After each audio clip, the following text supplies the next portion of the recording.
Hello കൂട്ടുകാരെ, ഞങ്ങൾ ചൂണ്ടയിട്ടപ്പോൾ ഞങ്ങൾക്ക് കിട്ടിയ മീനാണിത്. ഇത് ഏത് മീനാണെന്ന് നിങ്ങൾക്കറിയാമോ? അറിയാമെങ്കിൽ ദയവായി കമൻറ്റ് ചെയ്യുക.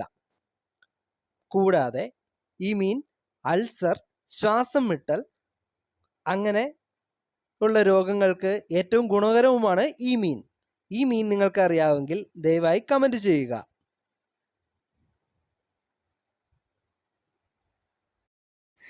ഞങ്ങളുടെ തൊട്ട് താഴെയുള്ള പാടത്തു നിന്ന് കിട്ടിയതാണ് ഇവനെ കറി വെച്ച് കഴിച്ചാലുണ്ടല്ലോ, വളരെ ടേസ്റ്റിയാണ്. ഇതിൻ്റെ കറി വെച്ച് കഴിക്കുമ്പോൾ ഇതിൻ്റെ മുള്ള് ഊമ്പരുത് എന്നാണ് പഴമക്കാർ പറയുന്നത്. മുള്ള് ഊമ്പിക്കഴിഞ്ഞാൽ പല്ലുകളെല്ലാം കൊഴിഞ്ഞു പോകും. ഈ മീൻകുട്ടൻ്റെ കൂടെ ഞങ്ങൾക്ക് വേറെയും കുറച്ച് മീനുകൾ കിട്ടി. കറുപ്പുണ്ട്, പരലുണ്ട്, പള്ളത്തിയുണ്ട്, വരാലുണ്ട്, അങ്ങനെ നിരവധി മീനുകൾ. പക്ഷേ കൂട്ടത്തിൽ രാജാവ്